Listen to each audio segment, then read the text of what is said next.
Hay temas que te interesan e impactan, que merecen ser charlados aquí, entre dos. Abramos el diálogo, la conversación y la reflexión con nuestra anfitriona, Patricia Betaza.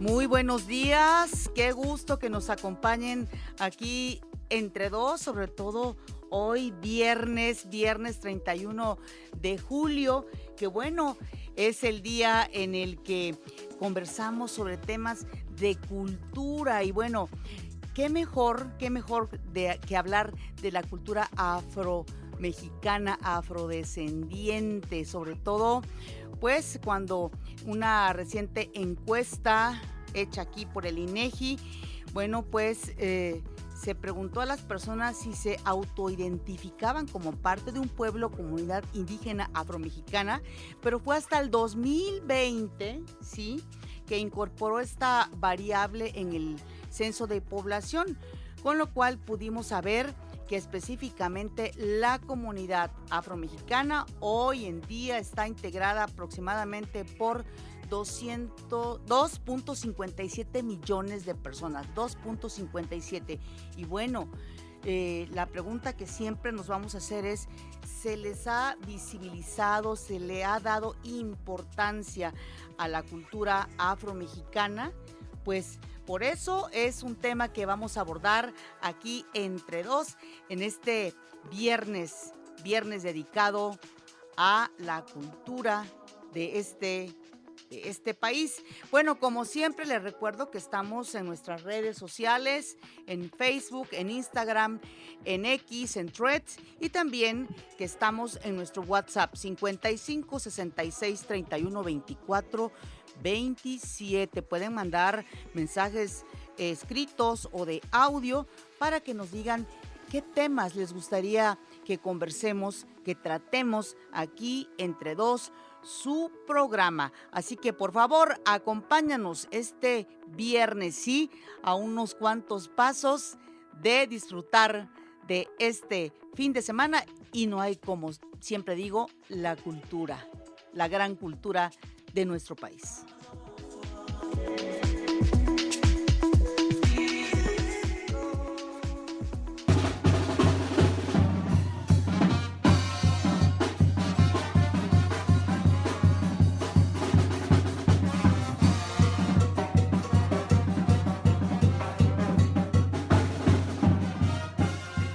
Ritmazo, ¿verdad? Bueno, la presencia africana en México comenzó durante la época virreinal y actualmente la población afromexicana tiene presencia en estados como Guerrero, Morelos, Quintana Roo, Oaxaca, Veracruz, Coahuila y el Estado de México. Sin embargo, esto es muy importante decirlo siempre, la importancia, la fuerza de la cultura africana fue silenciada en la conformación de nuestro país por, ¿sabe usted qué? Pues sí, por prejuicios y racismo. Lo invito a que escuche esta cápsula que preparó mi compañera Amelia Fernanda López.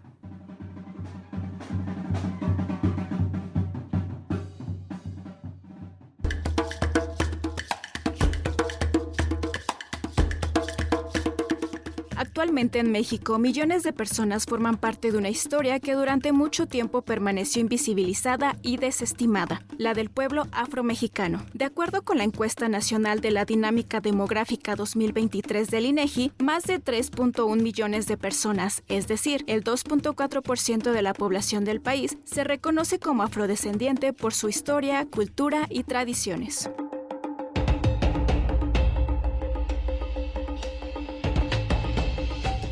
La presencia africana en México comenzó durante la época virreinal, como lo señala el Instituto Nacional de Pueblos Indígenas. Esto cuando millones de hombres y mujeres fueron traídos de manera forzada desde distintas regiones de África, como Cabo Verde, Guinea y Sierra Leona, para ser esclavizados por los españoles hasta 1829, año en que fue abolida oficialmente la esclavitud, gracias a un decreto emitido por el entonces presidente Vicente Guerrero, quien, por cierto, también fue conocido por su origen afrodescendiente. Actualmente, la población afromexicana tiene una importante presencia en estados como Guerrero, Morelos, Quintana Roo, Oaxaca, Coahuila y el Estado de México. Así, millones de hombres y mujeres bantúes del centro de África, mandingos y wolofs del área occidental de África, se les fue arrebatada su cultura para esclavizarlos en nuestro país, sin saber que sus raíces sobrevivirían y prosperarían hasta la actualidad alrededor del mundo. Pese a que intentaron borrar sus costumbres e identidad por varios siglos, sus raíces sobrevivieron y hoy siguen formando parte de la riqueza cultural de nuestro país. En entrevista para TV UNAM, la doctora María Elisa Velázquez, investigadora del Instituto Nacional de Antropología e Historia, nos explica algunos de los posibles motivos por los cuales se desconocen las influencias de la cultura africana en nuestro país. Fundamentalmente porque a partir del momento del siglo XIX, en donde México se convierte en un país independiente y cuando están las ideas sobre las razas en boga, se menosprecia, se silencia la importancia de los africanos en la conformación de nuestro país. A los indígenas no los podían olvidar porque era obvio que estaban, siempre representaron el 90% de la población, pero a los africanos sí. Entonces, por los prejuicios, por los estereotipos y por el racismo que predominó en esa época, se hizo esta idea de una nación mestiza, solo formada por dos grandes grupos, como si además fueran homogéneos, los europeos, los españoles y los indígenas, y se excluyó a las poblaciones de origen africano en la historia de nuestro país. Y soy la piedra parada que adorna mi bello pueblo. Soy sirena en alta mar, soy la belleza de un cerro, soy pescador en el agua y querendón de tus besos, costeña de mis amores, piedra parada es recuerdo. Con base en datos del Programa Universitario de Estudios sobre África y Oceanía, su legado está presente en nuestra vida cotidiana a través de la música con géneros como el jazz, la salsa, el mambo, el merengue y la samba, así como en la danza con el fandango de Artesa y el bailable de los Diablitos, que se escenifican en algunas regiones de Guerrero.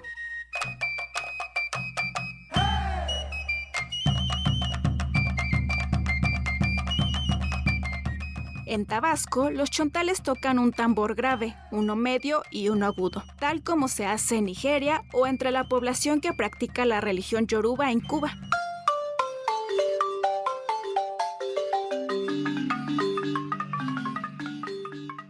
Desde África también nos llegó el antepasado de la marimba, el balafón, un instrumento que originalmente se tocaba en el piso.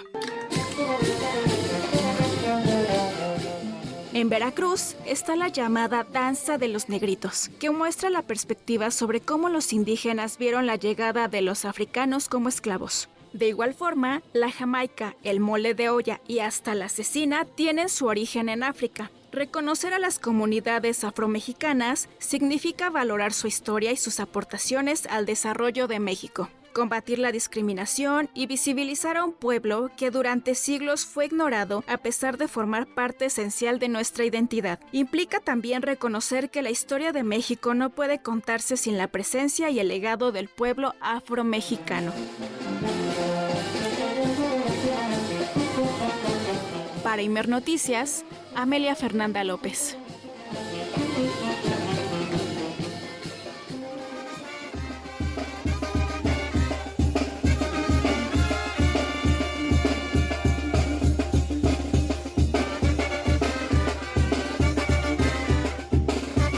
Pues aquí seguimos disfrutando de la música, sobre todo cuando tiene parte de la cultura afromexicana de este país. Interesante los datos, 2.5 millones de mexicanas y de mexicanos se han identificado como afrodescendientes. Y bueno, qué interesante saber de la importancia, el legado que han dado los pueblos afrodescendientes a nuestro país. Muy interesante la cápsula que nos preparó mi compañera Amelia Fernanda López, sobre todo exponiendo en qué puntos del país es más frecuente saber que están ahí los pueblos afrodescendientes, afromexicanos, y sobre todo el aporte tan importante que han dado a la cultura. Desde, claro, me acordé del famoso mole de olla de allá de Veracruz, bueno, de muchos platillos, sobre todo en la parte sureste, que es donde tiene mucha presencia la cultura afromexicana, pero de lo que se trata es de pues saber que existen y que se les dé visibilidad a la cultura afromexicana. Y bueno, precisamente para hablar un poco sobre la música, la presencia, la fuerza de la cultura afromexicana, agradecemos que nos tome la llamada el doctor Alonso Alarcón Mújica. Él es coordinador nacional de danza del Instituto Nacional de Bellas Artes y Literatura. Bueno, hablar de la música y la danza. Doctor, muchas gracias por estar aquí entre dos. Muy buenos días, doctor. Hola, muy buenos días. Te saludo a ti y a todo tu auditorio. Muchas gracias. Doctor, estamos hablando al principio de este espacio en Aquí Entre Dos, pues de la importancia de visibilizar la cultura afromexicana, porque ahora sí que por siglos estuvo pues prácticamente invisibilizada, doctor. Así es. Bueno, en México, recientemente en 2019 fue reconocido en la Constitución las identidades afromexicanas, los pueblos afromexicanos, y pues para este gobierno, para la Secretaría de Cultura del Gobierno de México, es muy importante el reforzar, el crear, el abrir estos espacios justamente para la visibilidad, para el reconocimiento de las tradiciones afromexicanas, y también para que nosotros reconozcamos en las danzas, en las tradiciones y en los usos y costumbres que somos afromexicanos. Durante mucho tiempo se trabajó en el campo dancístico, sobre todo en el análisis, en el estudio de las danzas indígenas, en su relación, digamos, mestiza con los españoles, con los europeos, pero poco se habló de la matriz negra, de la matriz afro. Entonces, para nosotros es muy importante en el Instituto Nacional de Bellas Artes y Literatura también el resaltar esto, y por eso creamos el Festival de Danzas Negras, en este caso Reflexiones Afrocaribeñas, como este espacio que hace todo ese tejido. Exactamente, a eso iba, doctor Alonso Alarcón, precisamente para que nos hable de este festival Danzas Negras, Reflexiones Afrocaribeñas, que pues comienza, si no mal lo digo o mal recuerdo, a partir de mañana. Así es, ya vamos a iniciar, contarles a tu auditorio que pues es un festival semilla, un festival que sembramos en el Instituto Nacional de Bellas Artes y Literatura el año pasado, como el primer festival de danzas negras en México, el año pasado destinado a las reflexiones afroindígenas, justamente en ese reconocimiento de esta matriz que cruza mezclas entre indígenas, negros, europeos, y entonces eso va a tener una repercusión en las danzas, en los ritmos, en la música, y en esta segunda edición lo dedicamos a las reflexiones afrocaribeñas, haciendo también ese énfasis en los pueblos del Caribe y cómo han tenido ese diálogo a lo largo de la historia del cuerpo en México. El festival va a durar del 1 al 12 de agosto, tiene una particularidad este año porque vamos a tener del 1 al 7 de agosto programación en la Ciudad de México. Arrancamos el día de mañana la función inaugural con el Conjunto Folclórico Nacional de Cuba, que presenta La Raíz y el Tiempo, y una producción especial que se llama Mujeres de Cuero y Lava, bajo la dirección y coreografía de Argelia Arriola, que es un espectáculo de música y danza en la sala principal del Palacio de Bellas Artes a las 19 horas. Invitamos a todo tu público, todavía quedan los últimos boletos a través de Ticketmaster. Es un espectáculo que engloba 2 agrupaciones, con lo que abrimos este año el festival, y vamos a tener una programación muy extensa de más de 24 funciones, 8 talleres abiertos a personas interesadas en la matriz afromexicana, pero también son para público en general, conferencias, mesas redondas, ponencias que se aglutinan en un coloquio, la presencia de más de 330 artistas de 7 países, 7 estados de la República participantes y 2 sedes. La segunda parte del festival se realiza del 6 al 12 de agosto en el municipio de Benito Juárez, que este año es coproductor del festival junto con el IMBAL, y ahí en Cancún tendremos una programación también muy extensa de agrupaciones de artistas que nos estarán visitando de Brasil, de Colombia, de Cuba, de Puerto Rico, de República Dominicana, de Venezuela, artistas también de la afrodiáspora que están radicados en México, y de los estados de la República, artistas que están en Chiapas, en Guerrero, Oaxaca, Quintana Roo y Veracruz. Entonces estamos seguros de que estas presentaciones artísticas van a también fortalecer el que nos sintamos orgullosos y el que podamos darnos cuenta que los ritmos afrocaribeños y los ritmos afromexicanos han estado siempre en nuestra cultura y en nuestro país, y es ahora el momento de reconocerlos, de darles su lugar, su espacio, y el de involucrarnos también y reconocerlos en nuestra práctica cotidiana. Así es, doctor Alonso Alarcón, y nos gustaría que nos platicara, por ejemplo, de lo que tiene que ver con la cultura afromexicana, sobre todo sus aportaciones, por ejemplo, a la danza y a la música, doctor. Claro que sí, mira, es muy interesante porque de alguna manera nosotros podríamos escuchar en estos países, ¿no?, que nos visitan, o en estos territorios, pero yo siempre digo que el festival tiene la gran bondad de podernos mostrar a través de las danzas, por ejemplo, ritmos, colocaciones del cuerpo, movimientos de la pelvis, zapateados que tienen como una repercusión en la percusión, digamos, afro, el tema de los instrumentos. Entonces, nos parece que el que dialoguen varias agrupaciones de diferentes lugares nos permite reconocernos también en esos códigos que se comparten. Vamos a tener artistas de pueblos originarios, que este es un festival que programa presentaciones en un marco muy amplio, desde propuestas de pueblos originarios, como por ejemplo, gracias a una colaboración con el Ministerio para la Cultura, las Culturas y las Artes y los Saberes de Colombia, vamos a tener la presencia de Corporación de Danza Dinastía Negra, que ellos vienen con una producción que se llama Grito de Independencia. Ellos son de pueblos originarios de Colombia, y los vamos a tener en el Teatro de la Danza el martes 4 de agosto, y también van a estar en Cancún.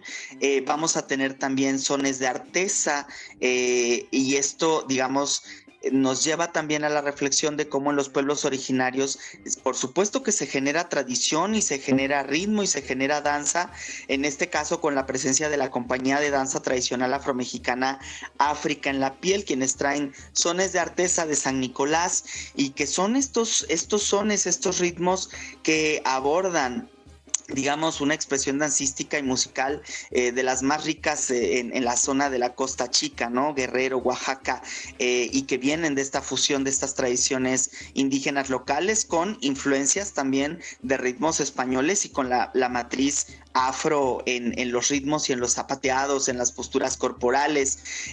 Vamos a tener también agrupaciones que están trabajando con sones, por ejemplo, de fandango tixleco, como el grupo Nahual, ¿no? Claro. De Guerrero, que los acabamos de escuchar, ¿cierto? Están en el programa. Claro, se preparan para presentarse aquí entre dos, doctor. Esa es la sorpresa Excelente. que tenemos, ¿eh? Muy bien, pues Nahual, que ahorita los van a poder disfrutar, ellos van a estar también en el Festival de Danzas Negras, y es justamente como las negritudes y estas, digamos, prácticas ancestrales tienen una vinculación muy poderosa entre la música y la danza, entre el ritmo, la Claro. percusión. Entonces, Estos sones de Guerrero van a estar también presentes en el Teatro de la Danza, y propuestas contemporáneas. Vamos a tener, por ejemplo, a un coreógrafo que hace improvisación a partir de elementos ancestrales. Él es Peter Levy, un coreógrafo afro-brasileño que viene de Río de Janeiro. O vamos a tener propuestas contemporáneas, por ejemplo, del maestro Serafín Aponte con su agrupación, el coreógrafo guerrerense afro-mexicano, pero que además se desarrolla en la danza contemporánea. Entonces, reconocer que también en este festival estamos reflexionando sobre las versiones contemporáneas también de la matriz negra, que tenemos creadores de matriz negra muy relevantes. Por ejemplo, en Ciudad de México, el viernes 7, que es el último día, va a estar presentándose en el Teatro de la Danza la compañía Alma Cimarrona con ecos ancestrales, y bueno, ellos están bajo la dirección de Abraham Santiago y Azurabi Sánchez, que son jóvenes coreógrafos de Oaxaca, que están ya en la Ciudad de México, que vienen de la Costa Chica y que han hecho una producción muy potente que hace reflexionar sobre la ancestralidad de la matriz negra en un espectáculo contemporáneo, y bueno, esto es parte de lo que el público va a poder disfrutar en el festival. Pues un gran festival que esperemos disfruten muchas personas. Doctor Alonso Alarcón, coordinador nacional de danza del Instituto Nacional de Bellas Artes y Literatura, muchas gracias por haber estado aquí entre dos. Agradecerles a ustedes y reiterarles la invitación a este segundo Festival de Danzas Negras Reflexiones Afrocaribeñas en Cancún. Toda la programación es gratuita. Los talleres, vamos a tener un taller de comparsas de carnaval con el director del Centro Coreográfico de Río de Janeiro. En Ciudad de México, talleres de danzón. Chequen toda la programación en @danzaimbal, en los sitios oficiales www.imbal.go.mx, y recordarles con orgullo que somos afromexicanos, claro, afrocaribeños. Así es, que forman parte los afromexicanos de nuestra gran cultura. Doctor, muchas gracias nuevamente y un abrazo. Un abrazo, hasta pronto. Hasta pronto. Bueno, pues qué interesante lo que nos platicó el doctor sobre este festival, que sí, es una manera de poder apreciar más nuestra cultura afromexicana, a los pueblos afrodescendientes de América Latina, y bueno, pues ojalá puedan ustedes disfrutar. Y bueno, también nos da muchísimo gusto podernos enlazar en unos momentos más con el doctor Antonio García de León, porque pues es lingüista, músico, historiador, y también es profesor investigador emérito del Instituto Nacional de Antropología e Historia. Él, pues además de tener una amplia preparación, bueno, pues es autor de varios libros, entre los que se encuentra El Mar de los Deseos, El Caribe Afroandaluz, Historia y Contrapunto, y sobre todo que habla del mestizaje cultural, las raíces musicales, la historia colonial del Gran Caribe a través de las influencias africanas, andaluzas e iberoamericanas. Doctor Antonio García de León, muchas gracias por estar aquí entre dos. Muy buenos días. Sí, cómo no. Muy buenos días, ¿cómo está usted? Pues muy contenta de tenerlo, Antonio García de León, sí, sobre todo para que nos hable pues de esta cultura afromexicana que, como decía yo anteriormente en otra plática, que estuvo por mucho tiempo invisibilizada. Antonio García de León, ¿qué representan los afromexicanos para este país? Bueno, pues representan, básicamente una herencia histórica que efectivamente no ha sido debidamente reconocida. Esto se debió básicamente a que desde el siglo XVIII, pero sobre todo después de la independencia, se generó una narrativa muy nacionalista, en el sentido de que el pueblo mexicano estaba compuesto básicamente por la población indígena y los españoles, ¿no? Una mezcla de indios y españoles. Y el factor africano, que era importante pues, en esa época, pues se dejó de lado, ¿no? Y esto tiene que ver básicamente también con las grandes, paradójicamente, pues, con las grandes demandas de la misma guerra de independencia. México fue un país en su independencia uno de los más interesantes de América Latina, porque los pronunciamientos de Morelos, el cura Hidalgo, etcétera, eran universalistas y eran, vamos a decir, considerar a la población en ánimo de hacer desaparecer el sistema de castas, dejar a la población, digamos, considerada solamente como población, como ciudadanos mexicanos. Entonces, los historiadores han sufrido mucho por esto, porque en países como Colombia o los Estados Unidos o cualquier otro país de América Latina, en este caso de Sudamérica o Centroamérica, la denominación de mulato, negro, indio, etcétera, siguió siendo registrada tanto en las actas de nacimiento, digamos, eclesiásticas o de la iglesia, como en las actas civiles, ¿no? En México eso se prohibió terminantemente desde la consumación de la independencia y se consumó todavía más en 1829, cuando se abolió, cuando ya todos los congresos estatales abolieron la esclavitud, ¿no? Así es. Y abolieron las castas, etcétera. Entonces esto unificó a la población como población. No hay referencia sobre entre comillas, la calidad, como como se decía en la época colonial, la calidad de las personas. Todas las personas tenían la misma calidad. Entonces, era un afán democratizante que yo creo que es único en el continente americano, ¿eh? Es algo que no hemos apreciado demasiado, porque todavía cuando uno va a Colombia u otros países, todavía esas distinciones incluso se hacen en las actas de nacimiento eclesiásticas, etcétera, que uno dice, bueno, pero ¿cómo, no? Se siguen haciendo, ¿verdad? En México en ese sentido se adelantó mucho.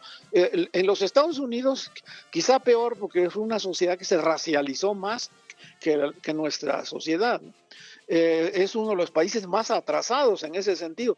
Yo creo que lo sigue siendo en el aspecto de los derechos humanos, ¿no? La esclavitud en Estados Unidos se abolió pues, muy tardíamente, ¿verdad?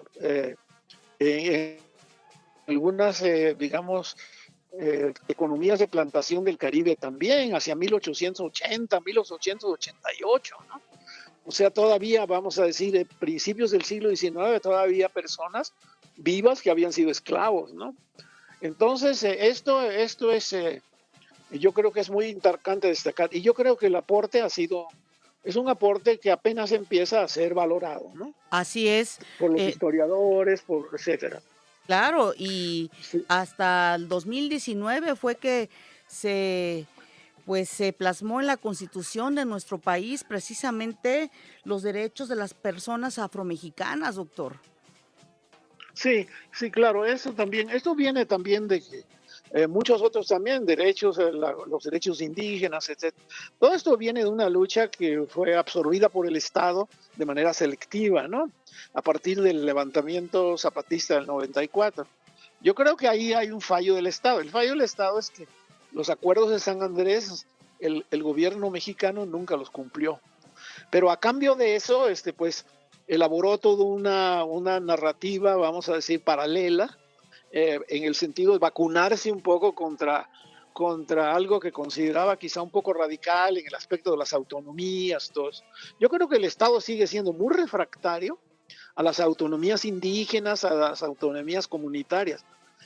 No solamente en el periodo que llaman neoliberal, sino hasta la fecha. Yo siento un gran rechazo a las autonomías, o sea, tenemos una legislación muy avanzada en ese sentido, pero en la práctica sigue habiendo, desgraciadamente, yo lo sé porque yo recorro las comunidades, conozco, acabo de estar el año pasado en Chiapas, ¿verdad? El hostigamiento contra las comunidades indígenas continúa, o sea, no sabemos cuál es la llave para desmontar eso, exactamente, ¿no? Para desmontar esa... y eso alimenta, pues claro, rechazos, oposiciones, etcétera. El gobierno tiene mucho miedo a las autonomías, mucho miedo. O sea, que algo sea autonómico le parece, siempre es muy estatalista, vamos a decir. Desgraciadamente todos los gobiernos, ¿no? Yo aquí sí no hago distinciones, ¿eh?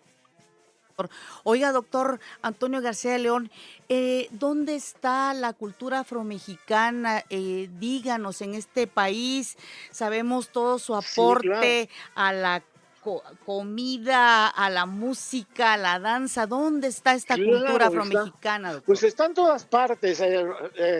Apenas empieza a ser reconocida como esas aportes. Por ejemplo, se hacían trabajos sobre los orígenes de la música mexicana, ¿no? Hasta hace muy poco, los grandes musicólogos de principios del siglo XX, hasta todavía mediados de los años 70, ¿verdad?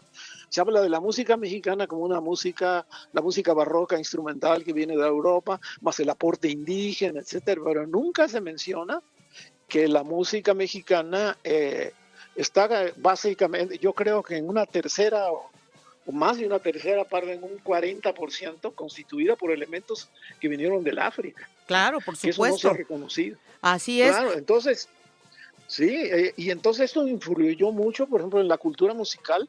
Impresionante, todos los famosos sones de la tierra que incluso el Estado colonial empezó a perseguir, ¿verdad? En el siglo XVIII, se mantienen hasta la fecha y se mantienen con estas características en poblaciones que contienen elementos también afromexicanos, ¿no? En ese sentido.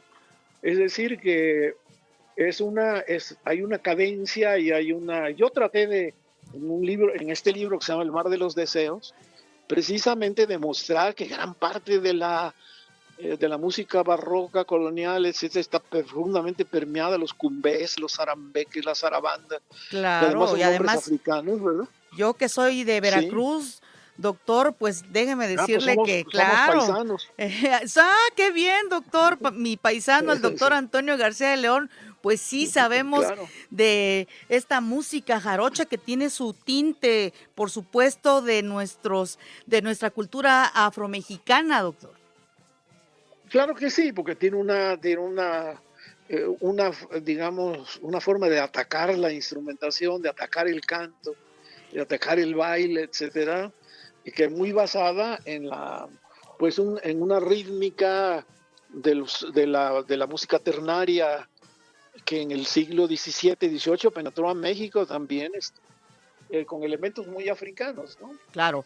Ahora, doctor. Y que incluso eso llegó hasta la poesía culta, ¿no? Pues ahí tienes a Sor Juana Díaz de la Cruz componiendo Puerto Ricos y componiendo negrillas y toda la cosa, incluso con lenguajes tomados de las hablas de las lenguas de mezcla de origen africano en el Caribe y en México, ¿no? Así es. Ahora, finalmente... Con decirte, mira, que algo que nosotros no aceptamos los mexicanos, que la palabra chingar no es como dicen los intelectuales, una palabra náhuatl. Eso es un cuento chino que se lo inventó Octavio Paz y después se lo han seguido repitiendo, ¿no? ¿Y de dónde viene chingar? Del quimbundo de Angola, ¿no? Es un verbo del quimbundo de Angola que no solamente existe en México, sino que existe en Cuba, el Caribe, Sudamérica y hasta Uruguay y Argentina, ¿no? Ay, doctor, ya aprendimos algo nuevo el día de hoy, mucho. Pues sí, hay Rolando Fernández, un musicólogo cubano que trabaja en México, que es un investigador de música en México, un musicólogo, lo ha demostrado además, porque él como estuvo en Angola y logró, también hizo un trabajo muy bonito sobre los usos de la palabra, de un verbo quimbundo que significa, pues, agredir sexualmente, joder a los demás, etc. Bueno. Que es kushinga o shingar, ¿no? en quimbundo, ¿no? Ay, que es la lengua de Angola, ¿no? Dejaría usted de ser jarocho, Claro, y además vamos a decir, en la conformación de todo, eso es natural. Durante el periodo de los 200 portugueses, que va de 1580 a 1640, es cuando penetró la mayor cantidad de esclavos africanos en México, alrededor de 120,000, ¿verdad? Procedentes principalmente de Congo y Angola. O sea, tenemos no solamente un fuerte componente africano, tenemos también un fuerte componente angolano, ¿verdad? De Angola, y en nuestro verbo, según nosotros, más mexicano de todos, ¿no? Y esto es interesantísimo. Y, por ejemplo, eso nadie lo reconoce, ¿no? Eso es parte de este ocultamiento que fue parte de esta exclusión que se hizo, ¿no? Por supuesto, doctor. De este factor. Sí, y claro. Bueno, lo importante, como siempre decimos, es visibilizar la cultura afromexicana, apreciarla y saber que todos y todas en este país traemos en nuestros genes parte de nuestros pueblos afromexicanos. Doctor Antonio García claro, León. El que no tiene de tinga tiene de mandinga. Sí, claro. Dicen, ¿no? Así o es. el que no tiene de chinga tiene de mandinga. Doctor Antonio García. Esto como decimos en Veracruz, ¿verdad? Sí, entonces, ya ni me diga, ¿eh? Pero también hay que recalcar, por último, nada más quiero agregar esto. Sí. Hay que recalcar que tampoco se pueden separar a posteriori todos esos elementos, porque esto se hizo una amalgama. Mi proyecto precisamente en el Instituto Nacional de Antropología se llama la amalgama, ¿no?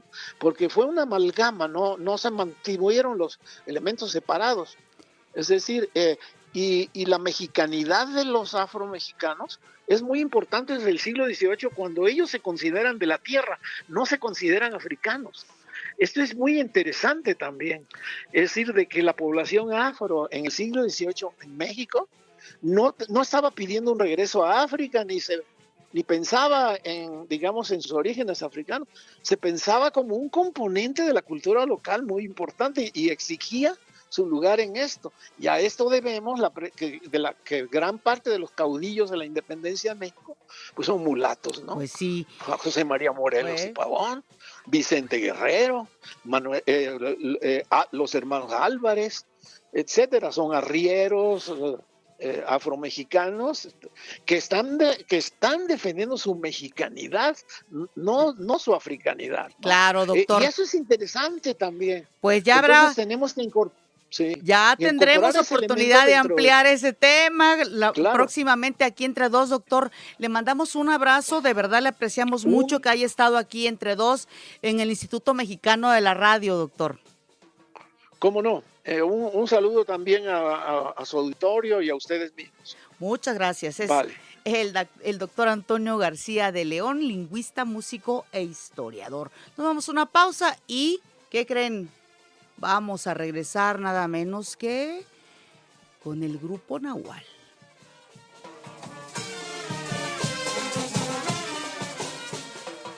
¿Te interesa que tratemos algún tema en específico? Ponte en contacto con este programa. Tú eres parte de la conversación. Aquí, Entre Dos. WhatsApp y teléfono 5566 31 24 27. Aquí, Entre Dos. Regresamos.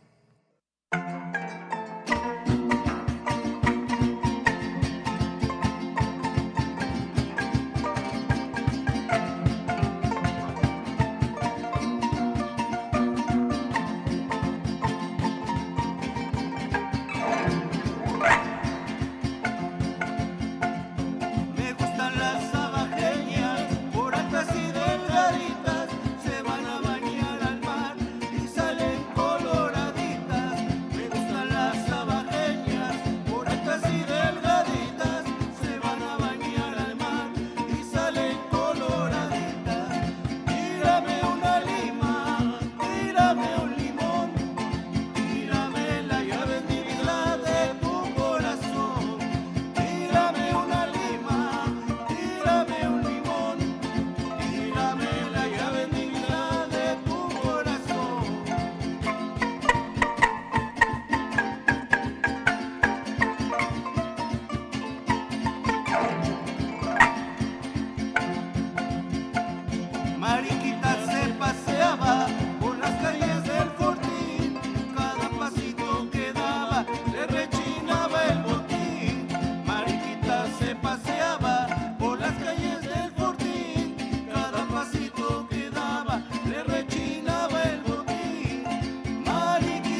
bravo. Pues sí, están aquí en Entre Dos, nada menos que el grupo Nahual, que se ha consolidado como un referente de música tradicional mexicana al entrelazar la herencia comunitaria de Guerrero con la escena cultural de la Ciudad de México.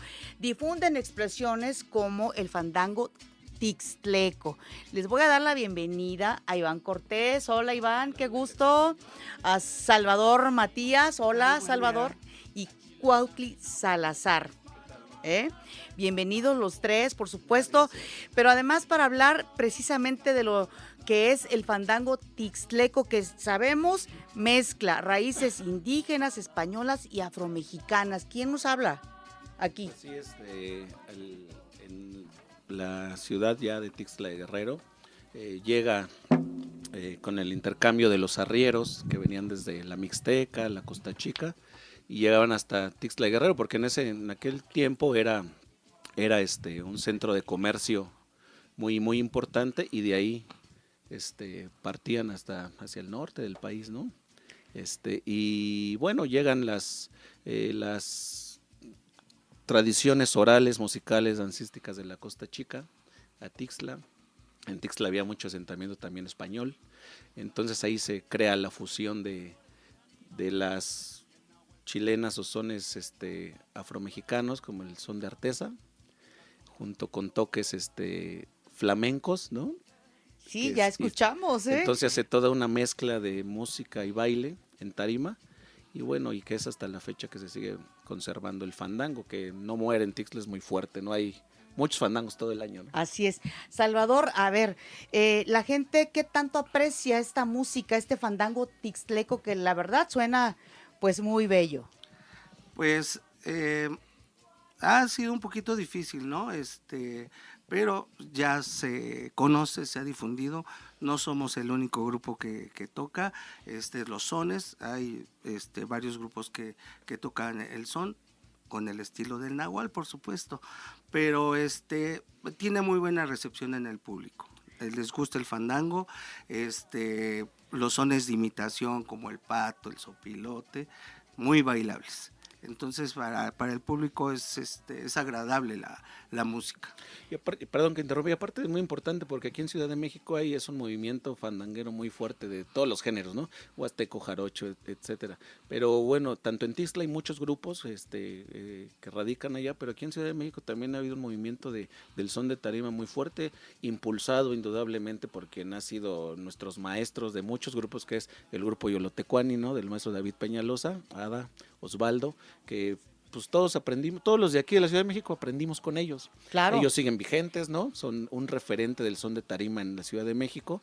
Un saludo por si nos están escuchando. Sí. Y bueno, y aquí en México entonces también habemos muchos grupos que tocamos son de tarima, que pues radicados de aquí, nacidos aquí o de otros lados, pero que adoptamos el género como gusto propio. Claro. Cuautli Salazar, ¿qué ha significado para ti el fandango tixtleco, que además eres originario de Tixla Guerrero?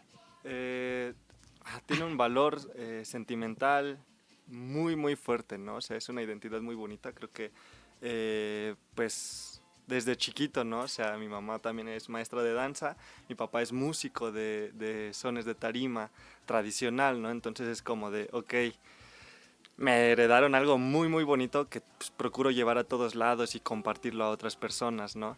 Creo que no solo es esta sensación de poder bailarlo o poder tocarlo también, ¿no? Sino también el compartir es como toda la información que tengo que me dieron con amor, lo puedo dar. Y ahora les vamos a pedir que se echen otra rola aquí de fandango tixtleco, nada menos que al grupo Nahual. Adelante, compañeros. Que vamos a tocar el son de los tigres, que narra y relata cómo es el porrazo del tigre, que es una tradición no solo en Tixla, en varias comunidades del centro y la montaña de Guerrero, Citlala entre otros, y bueno, ahí va narrando lo que es el porrazo del tigre, que es un ritual para petición de lluvias. Ah, qué bien, adelante con este fandango.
donde se enfrentan los barrios de manera muy formal.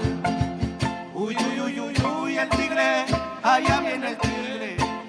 Uy, uy, uy, uy, uy, el tigre, allá viene el tigre. Se baja a cazar, se sube a comer y hasta su cueva se va a esconder. Se baja a cazar, se sube a comer y hasta su cueva se va a esconder. ¡Hora, tigre!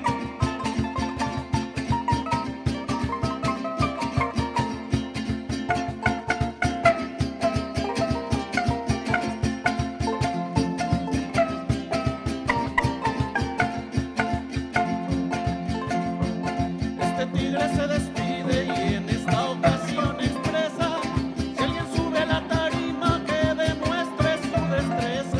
Este tigre se despide y en esta ocasión expresa: si alguien sube a la tarima, que demuestre su destreza. Uy, uy, uy, uy, uy, el tigre, allá viene el tigre.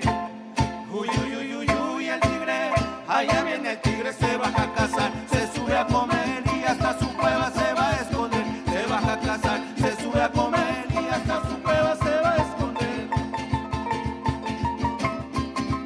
¡Hora, tigre!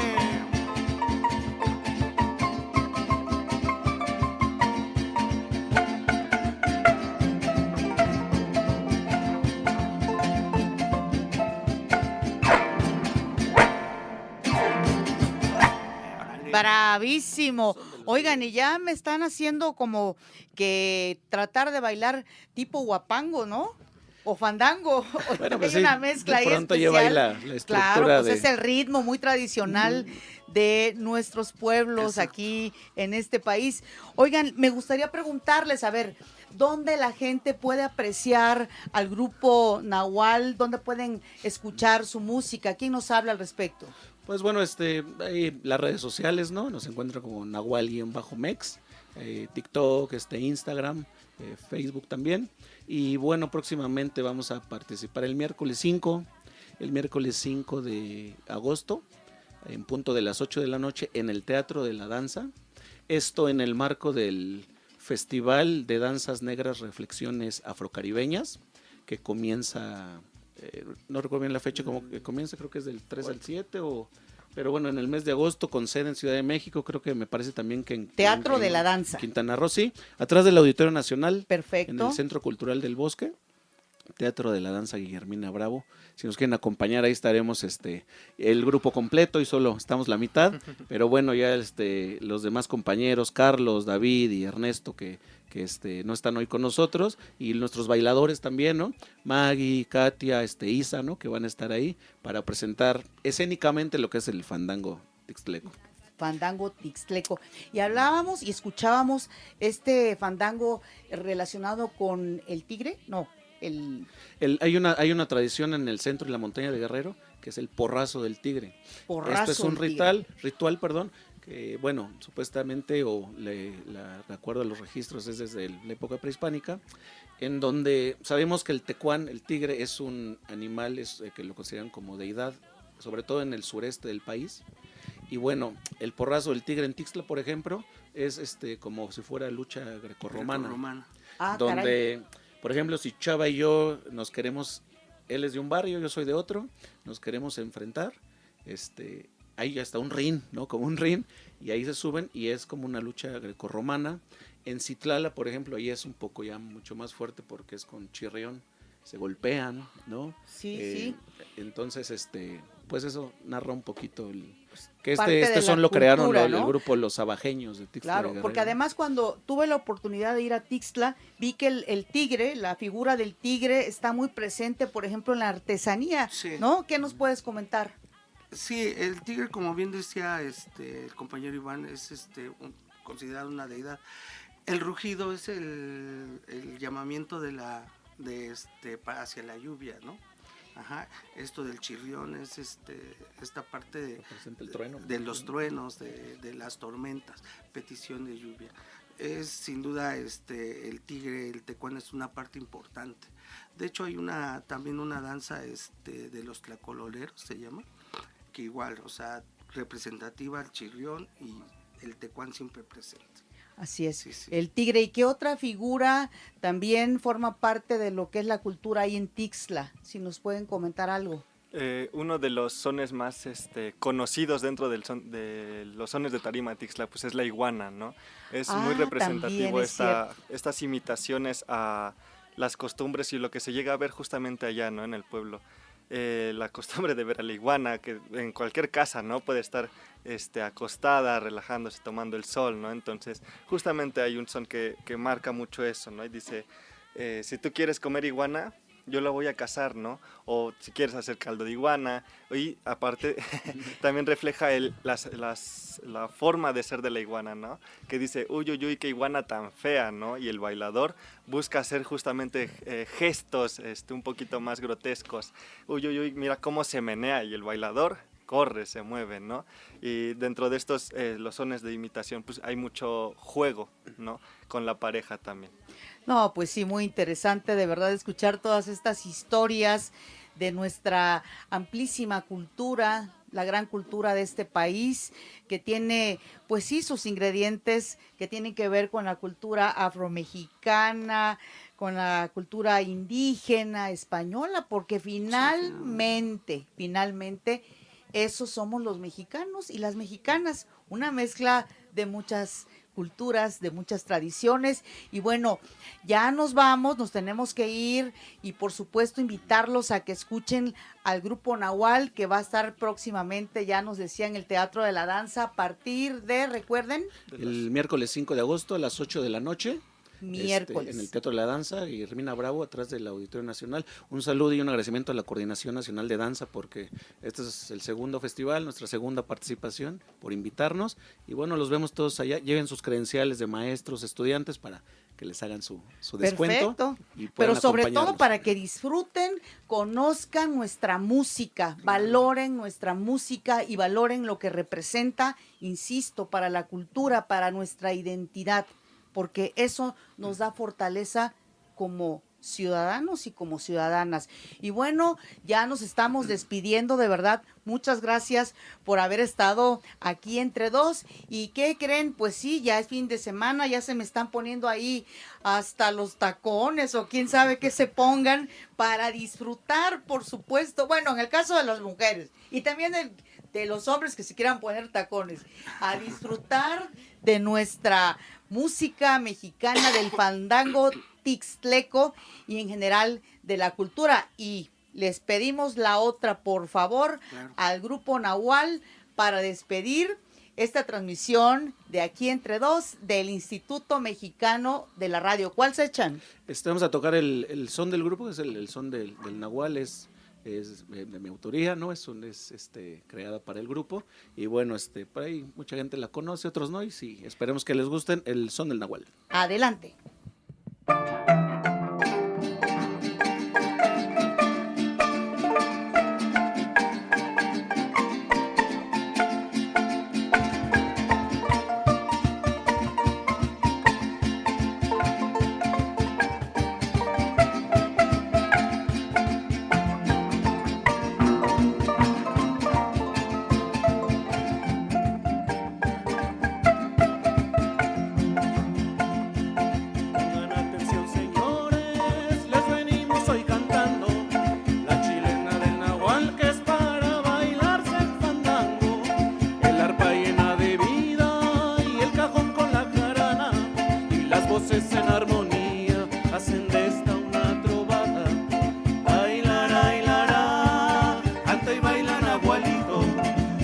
Como el sopilote, el gavilán y el palomito. Bailará, baila de noche a mañana. Pareces una culebra, un tecuán, tal vez iguana.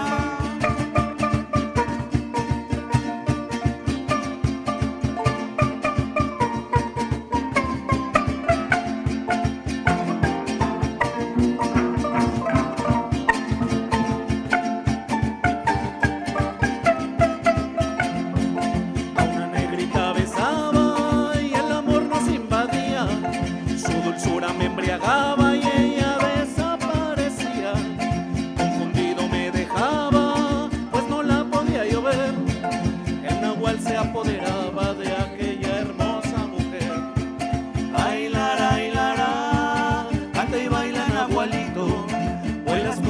sopilote, el gavilán y el palomito. Ay, lara, baila de noche a mañana. Pareces una culebra, un tecuán, tal vez iguana.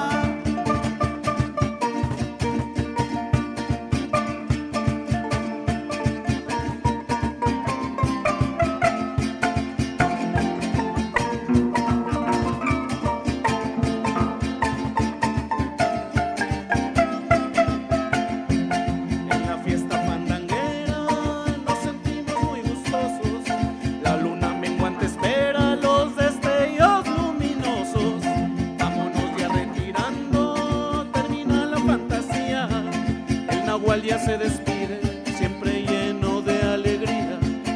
Ay, lara, canta y baila nahualito. Vuelas como el sopilote, el gavilán y el palomito. Ay, lara, baila de noche a mañana. Pareces una culebra, un tecuán, tal vez iguana.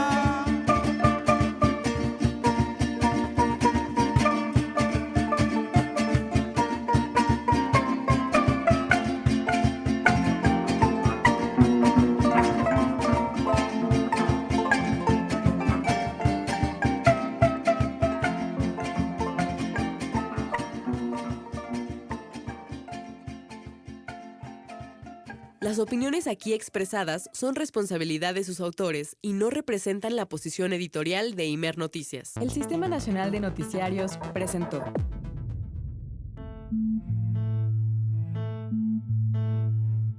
Hay temas que te interesan e impactan, que merecen ser charlados aquí, entre dos. Abramos el diálogo, la conversación y la reflexión con nuestra anfitriona, Patricia Betaza.